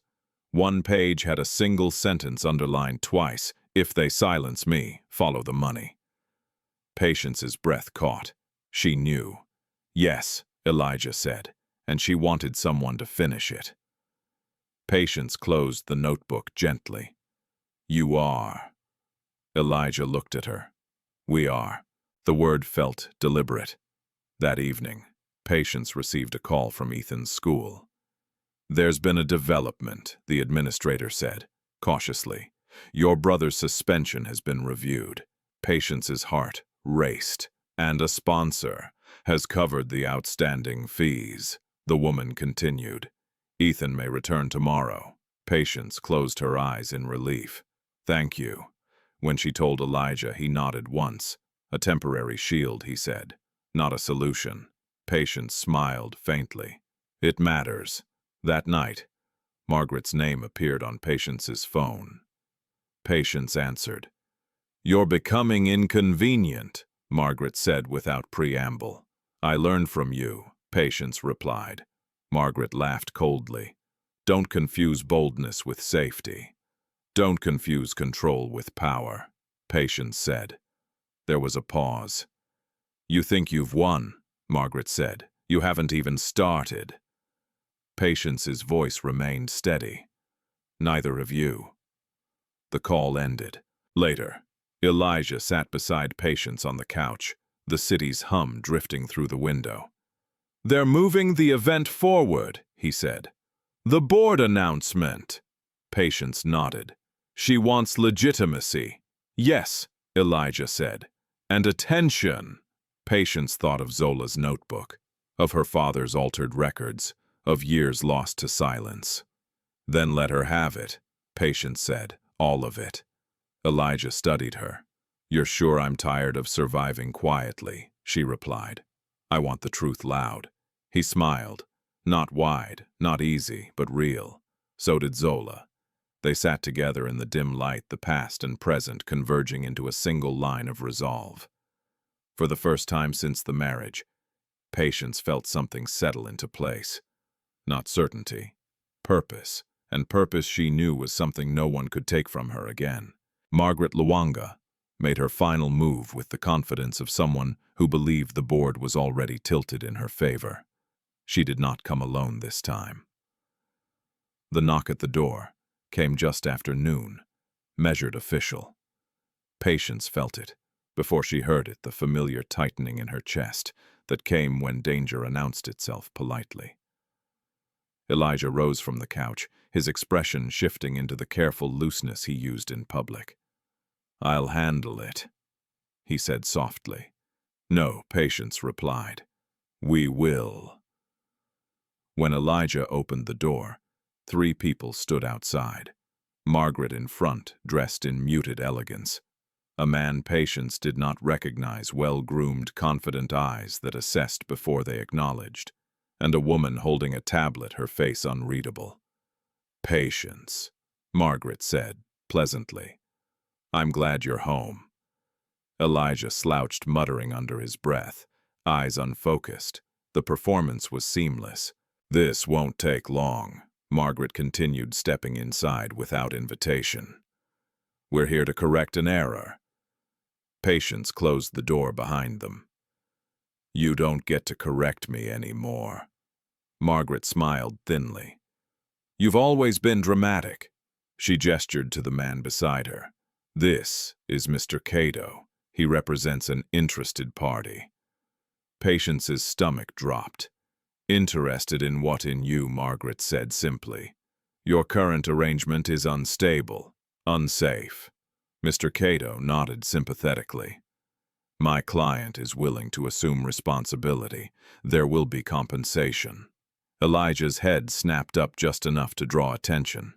"Quiet," Margaret said sharply to him, then turned back to Patience. "You see, this is what I've been dealing with." Patience felt heat flood her face. "You're trying to sell me again," Margaret sighed. "I'm trying to save you." "No," Patience said. "You're trying to erase me." Mr. Cato cleared his throat. "There's also the matter of your brother." Patience's heart stuttered. Elijah, Margaret said sweetly, "is not a suitable guardian. Authorities may need to intervene." The words hit like a blade. "You wouldn't," Patience whispered. Margaret met her gaze without flinching.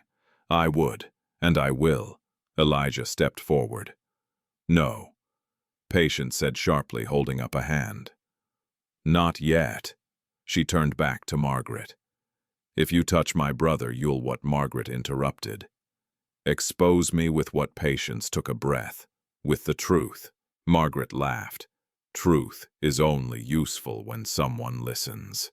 She nodded to the woman with the tablet. "Show her." The woman tapped the screen and turned it toward Patience. A video began to play. It showed Patience leaving the market with Elijah. His performance, the crowd, the whispers, the camera angle was deliberate, edited to emphasize threat instability. "You see," Margaret said. "Evidence." Patience clenched her fists. "You staged this." "I curated it," Margaret replied. "There's a difference." Mr. Cato stepped forward. "If you refuse, we'll proceed with a welfare report. Your brother will be placed elsewhere. Temporarily." Patience's vision blurred. Elijah moved fast.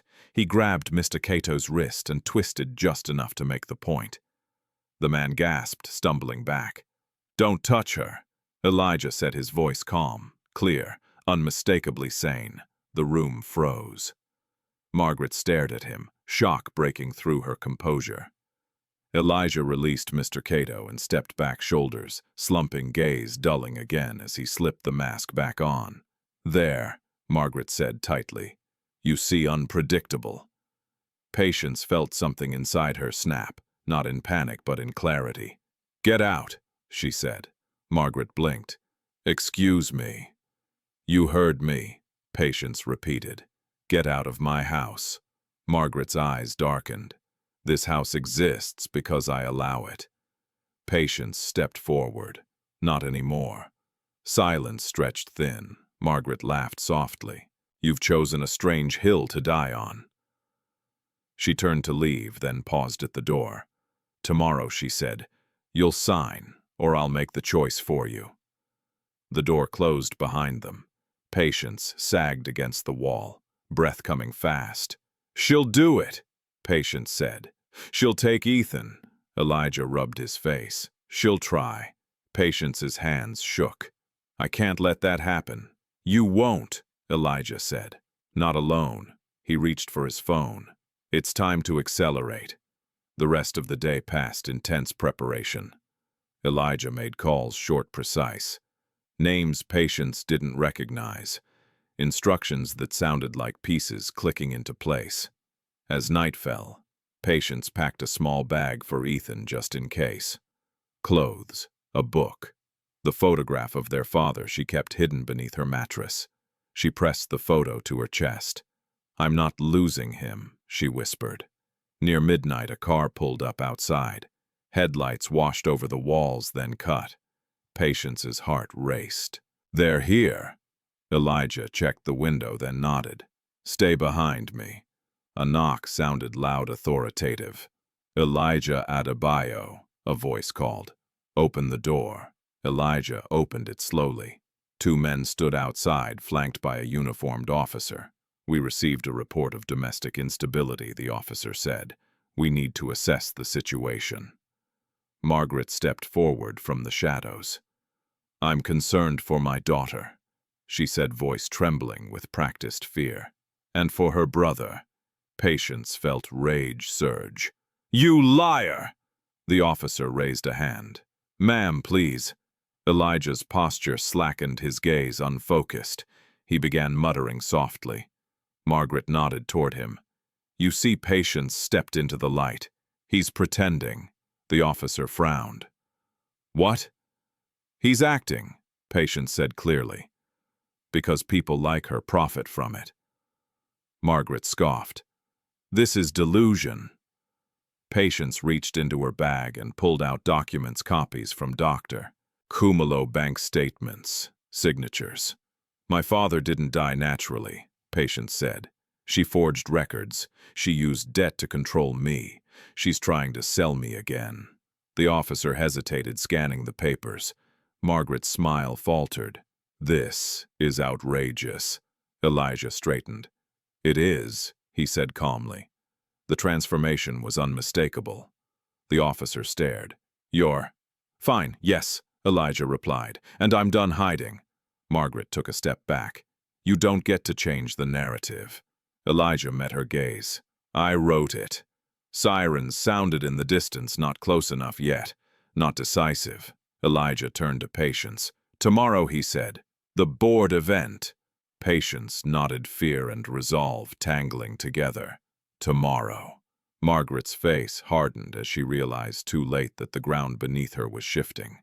She had made her final move, and it had forced the truth into the open. Morning arrived without relief. Patience barely slept. Every sound felt amplified, the hum of electricity, the distant bark of a dog. Elijah's steady footsteps as he moved through the house with quiet purpose. The confrontation from the night before hung in the air like unfinished business. This was no longer about rumors or survival. This was exposure. Elijah stood by the window phone, pressed to his ear, speaking in clipped, deliberate sentences. When he hung up, he turned to Patience. "They've confirmed the schedule," he said. "The board event is tonight." Patience nodded, her stomach tight. "She'll be there." "Yes," Elijah replied, "and she believes she still controls the story." Patience exhaled slowly. "Then we tell a different one." Elijah studied her for a moment. "There's something you need to understand before we go any further." She met his gaze. "Tell me." "I won't reveal everything tonight," he said. "Not yet." Patience frowned. "Why?" "Because if I do, the network scatters," Elijah explained. "The truth must arrive in stages, enough to expose her, not enough to warn the others." Patience absorbed this. "So this is only part of it." "Yes," he said. "Tonight is about removing her shield." Patience nodded. "Then I'm ready." They left the house just after noon, taking separate routes. Elijah insisted less attention, fewer assumptions. Patience traveled by bus, blending into the city's rhythm, her mind replaying every step that had brought her here. She thought of her father's laugh, of Ethan's shy smile, of years spent shrinking herself so others could stand taller. Not today. The Adebayo Global Holdings building rose from the city like a monument, glass and steel catching the afternoon light. Patience paused across the street, heart pounding. She had walked past places like this before, never imagining she would enter one with truth in her hands. Elijah met her at the entrance, not as her husband, not as the madman, but as a man in a tailored suit, posture, straight eyes clear. For a moment, Patience almost didn't recognize him.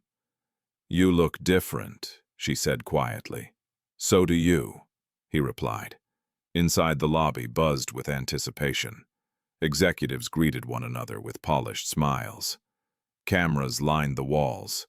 A banner announced a strategic partnership, words designed to inspire confidence. Patience spotted Margaret almost immediately. She stood near the center of the room, impeccably dressed, laughing lightly as she spoke with men in suits. She looked untroubled, victorious. Margaret's eyes flicked toward Patience and froze. The smile faltered. Elijah placed a hand at the small of Patience's back. "Stay close," he said, "and stay calm." They took their seats near the front. The event began with rehearsed enthusiasm, speeches about growth, about trust, about legacy. Patience listened, noting the irony in every word. Then Margaret was called to the stage. She rose smoothly, confidence radiating from her every movement. Applause followed. Patience's pulse quickened. Margaret spoke about resilience, about supporting families, about ethical partnerships. Each sentence felt like a calculated insult. Then the moderator nodded toward Elijah. "And now," he said, "we welcome a special guest." A murmur rippled through the room as Elijah stood. Patience felt every eye turn toward them. Margaret's expression shifted, confusion flickering beneath her composure. Elijah walked to the stage without hesitation. He did not slouch. He did not avert his gaze. When he spoke, his voice carried calm, measured, unmistakably in control. "My name is Elijah Adebayo," he said, "and I am not unwell." The room went silent. Margaret stiffened. "I have allowed rumors to shape your perception of me." Elijah continued, "because those rumors protected something more important, the truth." A screen behind him flickered to life. Documents appeared, timelines, financial records, names, Margaret's name, Patience's breath, caught. "These records show a pattern," Elijah said. "Coerced debt, manipulated inheritance, forced marriages presented as solutions." Gasps rippled through the audience. Margaret stepped forward. "This is slander." Elijah turned toward her. "It's evidence." He gestured to the screen. "Altered medical records, forged signatures, payments routed through shell accounts." The room buzzed with shock. Patience watched Margaret's face carefully, the tightness around her eyes, the way her confidence cracked under scrutiny. "You exploited grief," Elijah said evenly, "and you underestimated the people you tried to silence." Security shifted uneasily at the edges of the room. Margaret laughed sharply. "You expect them to believe you?" Elijah met her gaze. "I expect them to verify." He nodded toward the audience. "Independent auditors have already received these files." A ripple of alarm spread through the executives. Margaret took a step back. Patience felt something steady her from within, not triumph, but release. This was not revenge. This was reckoning. Elijah did not reveal his full position. He did not declare titles or wealth. He allowed the room to sit with what mattered: truth, backed by proof. When he stepped down from the stage, the applause was hesitant, fractured, but real. Margaret stood frozen, the shield she relied on crumbling in real time. As the room dissolved into chaos, questions raised voices, hurried calls. Patience felt a strange calm settle over her. Elijah leaned close. "This is enough for today." Patience nodded. "She can't hide now." "No," he said, "but she'll try." They left before the cameras could swarm them. Outside, the city felt louder, sharper. Sirens wailed somewhere in the distance. Not for them, not yet. Patience turned to Elijah. "You didn't tell them who you are." Elijah shook his head. "That comes later." "Why? Because tonight wasn't about power," he said. "It was about removing hers." Patience looked back at the building, its glass facade reflecting the sky. For the first time, she felt the weight of silence lift from her shoulders. Margaret Lwanga had been exposed, not destroyed, but stripped of protection. And Patience understood something then with sudden clarity. The truth did not always need to arrive loudly. Sometimes it only needed to arrive undeniably. The fallout did not wait for morning. By the time Patience and Elijah returned home, messages were already flooding in missed calls from unknown numbers, alerts from news sites, frantic voice notes that Elijah ignored. The city moved fast when power slipped, and tonight something fundamental had shifted. Margaret Lwanga did not go home. She went to war. The first move came just after dawn. Patience woke to shouting outside the gate, angry voices, cameras, accusations tossed into the air like stones. Someone had leaked edited footage from the market incident again, this time paired with Margaret's statement. "I tried to protect my daughter from a dangerous man." Patience watched from the window, her chest tight. "She's reframing," she said. Elijah nodded. "As expected. But people saw the evidence," Patience insisted. "Yes," Elijah replied calmly. "And now she's trying to drown it." A knock came at the door. Not polite, not measured. Official. Elijah opened it to find 2 investigators and a uniformed officer. Margaret stood behind them, eyes red face carefully shaken. "I'm afraid for my life," she said, voice trembling. "He threatened me. He's manipulating my stepdaughter." Patience stepped forward. "That's a lie." The officer raised a hand. "Ma'am, we need to ask some questions." Elijah's posture remained relaxed. Of course. They entered, scanning the house. One investigator glanced at Elijah, clearly uncertain. The performance no longer fit. Margaret watched closely, waiting for cracks.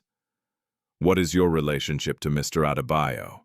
the officer asked Patience. "My husband," Patience replied evenly. "And you feel safe here?" "Yes." Margaret inhaled sharply. "She's confused. He's controlling her."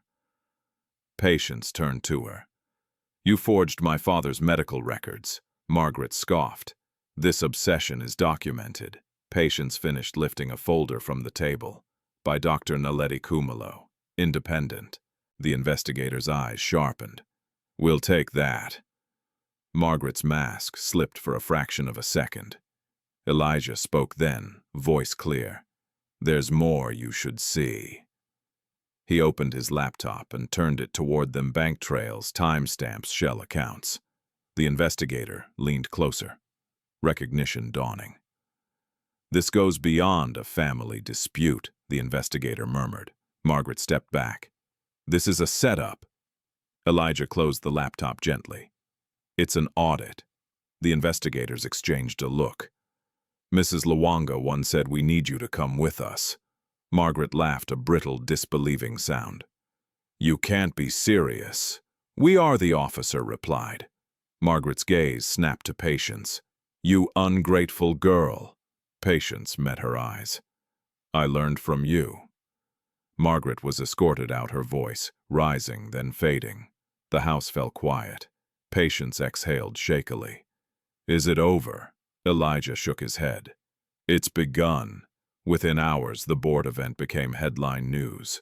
Analysts debated the documents. Commentators argued. Names surfaced. Others disappeared. And then, the second shoe dropped. Elijah's phone rang. He answered, listened, and nodded once. "It's time," he said. "Time for what?" Patience asked. to finish the reveal. They returned to the Adebayo Global Holdings building that afternoon, not through the front lobby this time, but through a private entrance, humming with urgency.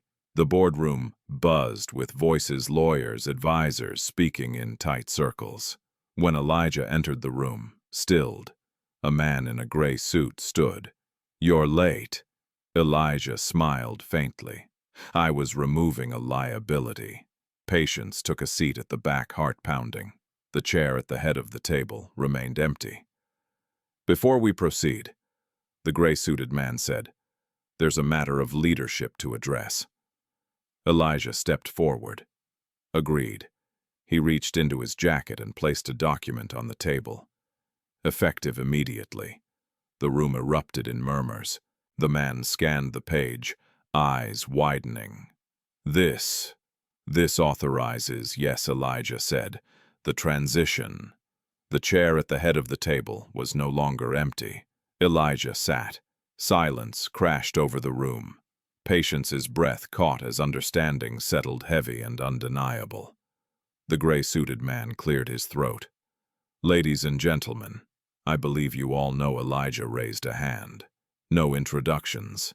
He looked around the room. "Titles aren't the story." A woman near the window whispered, stunned, "He's the CEO." Patience closed her eyes for a heartbeat. CEO, Elijah Adebayo, the man the city called mad. Elijah continued, voice steady. "The partnership announced last night is suspended pending investigation. Any board member implicated in coercion, fraud, or intimidation will be removed." A lawyer protested. "You can't." "I can," Elijah replied. "And I will." The room shifted, fear, relief, calculation flickering across faces. "And effective today," Elijah added. "We're opening our internal records to independent review." The gray-suited man nodded slowly. "Understood." As the meeting dissolved into action calls placed, documents signed, Patience felt a strange stillness inside her. The reveal was not triumphant. It was surgical. They left as quietly as they arrived. Outside, cameras surged. Questions flew. "Elijah Adebayo, is it true you're the CEO?" Elijah stopped, once turned and spoke just loud enough to be heard. "The truth doesn't change who I am," he said. "It changes what lies can no longer survive." They moved on. That evening, Patience sat alone on the steps, the city's glow reflecting in her eyes. Elijah joined her, handing her a cup of tea. "You hid it even from me," she said softly. He nodded. "I was afraid of what that if you knew you'd be hurt for it, or loved me for it." Patience studied him. "I loved you for what you protected." He swallowed. "I used you as cover." She held his gaze. "And you shielded me when it counted." Silence settled gentle this time. "I won't ask you to stay," Elijah said. "Not now, not ever." Patience smiled sadly. "I won't stay because of money. I know." She took a breath. "I'll stay because we chose truth together." His shoulders eased just a little. In the distance, sirens wailed justice, moving slow and relentless. And for the first time since that gate had closed behind her, Patience felt the future open. Not as a promise, as a choice. Margaret Lwanga did not surrender quietly. The days following her arrest unfolded like a storm unraveling in slow motion. Statements were retracted. Lawyers appeared. Counterclaims surfaced in tabloids that blurred fact with outrage. But the protection Margaret had relied on for years, the polite silence of institutions, the fear of exposure, was gone. And without it, she was just another woman facing questions she could no longer deflect. Patience watched the coverage from a distance, refusing interviews, declining invitations to comment. She had learned the cost of speaking too early. Justice, she understood now, required patience as much as courage. Ethan returned to school the following week.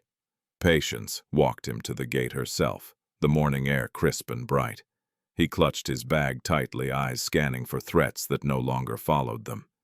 "Is she coming back?" he asked quietly. Patience knelt in front of him, meeting his gaze. No. He searched her face. Are we safe? She smiled, soft, steady. Yes. Ethan nodded, relief loosening his shoulders. When he disappeared into the schoolyard, Patience stood for a long moment, letting the normal sounds of children and teachers wash over her. Normal had never felt so precious. Inside the Adebayo household, life slowed. Elijah kept his word. He did not rush Patience into decisions. He did not surround her with luxury or gestures meant to impress. He went to work, came home, cooked simple meals. The house felt grounded again, quiet, without secrecy. One evening, Patience found him in the living room, sorting through a box of papers. "These are Zola's," he said, "the last of them." Patience sat beside him. "What will you do with them?" "Archive them," Elijah replied. "Make sure no one can erase her again." Patience nodded. She'd like that. He looked at her, something unguarded in his eyes. So would my father. They sat in silence, grief shared without explanation. The trial began 3 weeks later. Patience attended only one day. She sat in the back, listening as the truth she had lived finally found language the world understood. Numbers, timelines, testimonies. Dr. Naledi Kumalo spoke calmly, professionally. Auditors presented evidence that left little room for interpretation. Margaret sat rigid at the defense table, her composure cracking with each verified fact. When the verdict came, it was not dramatic. It was thorough. Fraud, coercion, forgery, abuse of guardianship. Margaret was sentenced, stripped of assets gained through manipulation. The house Patience once called home was sold. The funds were redirected, some to restitution, some to education programs for victims of similar schemes. Justice did not roar. It closed doors quietly and locked them. Afterward, Patience walked alone through the city, past streets she had once feared, past places where she had shrunk herself to survive. The city looked the same, but she did not. Her inheritance was returned in stages, modest by corporate standards, life-changing by hers. Patience did not rush to spend it. She opened an account for Ethan's education. She paid off debts she never should have carried. And then, with the rest, she did something small and deliberate. She rented a storefront. It was narrow, sunlit, with a window that caught the afternoon glow. She painted the walls herself, chose fabrics, carefully stitched a sign by hand. Patience Studio. On opening day, she worked alone, the hum of the sewing machine steady and familiar. Customers trickled in, curious, cautious, hopeful. She welcomed them all the same way. "You're safe here," she said. Word spread. Not about scandal or wealth, but about care. One evening, Elijah stood in the doorway watching her work. She looked up and smiled. "You didn't have to come," she said. "I wanted to," he replied. They walked home together as the sun dipped low, the city breathing around them. "I owe you an apology," Elijah said quietly. Patience stopped. "For what?" "For hiding," he said. "For making you part of a strategy you didn't choose." Patience considered this. "You hid to protect the truth, and I hurt you doing it," he replied. She met his gaze. "You stopped when it mattered." He nodded. "I don't want to build anything on secrets again." "Neither do I," Patience said. They stood there, the weight of everything behind them, the future unshaped but open. "I won't ask you to stay," Elijah repeated. "I won't ask you to forgive me." Patience smiled, sad, warm, resolute. "I forgive you." He inhaled sharply. "But forgiveness isn't a return ticket," she continued. "It's a beginning." Elijah nodded, eyes shining. "Then let's begin honestly." Patience reached for his hand, not as a promise, not as a conclusion, but as a choice made freely. Months later, the city moved on to new headlines. But some changes lasted. Adebayo Global Holdings implemented reforms, transparent audits, whistleblower protections partnerships, with legal aid groups. Elijah kept his word. He did not use Patience as a symbol or a shield. He let her story remain hers. On a quiet afternoon, Patience sat at her shop's window, sunlight warming her hands. Ethan burst in after school, chattering about a project about a future he could imagine, without fear. Patience listened, smiling. She had not been saved by a billionaire. She had saved herself. Elijah arrived later, carrying groceries, laughing when Ethan teased him. They cooked together, argued lightly over spices, shared a meal that tasted like ordinary joy. As night fell, Patience stepped outside, breathing in the city air.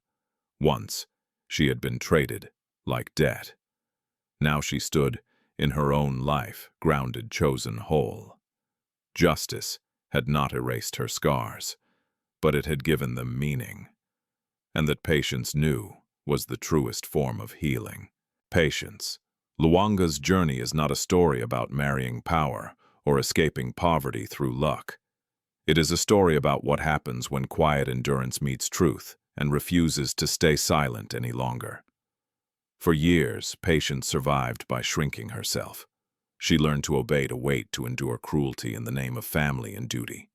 Many people live this way, believing that patience means accepting injustice. But real patience is not surrender. It is the strength to hold on until the moment you are ready to stand. This story reminds us that abuse often hides behind respectability, that the most dangerous control is the kind that looks reasonable on the surface. Margaret did not shout or strike. At first, she manipulated, isolated, and leveraged fear, and that is how many real-world injustices operate quietly, legally, and without witnesses. Elijah's secret was not his wealth. It was his choice to protect truth, even when it cost him reputation, safety, and connection. But the story makes one thing clear: even noble secrets can wound when they silence others. Healing begins only when truth is shared, not used as a shield. Patience was not rescued by a billionaire. She rescued herself by choosing dignity over fear, clarity over silence, and truth over comfort. Justice did not arrive as revenge or spectacle. It came as accountability, restoration, and the quiet return of choice. If this story speaks to you, ask yourself this: where in your own life have you been taught to endure when you should be seen? Whose voice have you been protecting at the cost of your own? Your story matters. Your silence does not protect injustice, it only delays healing. If Patience's journey moved you, share your thoughts in the comments. We read them and they matter. Tell us where you're watching from and what part of the story stayed with you. And if you believe stories like this, stories of truth, justice, and healing, deserve to be told, subscribe to the channel and stay with us. There are many more voices waiting to be heard.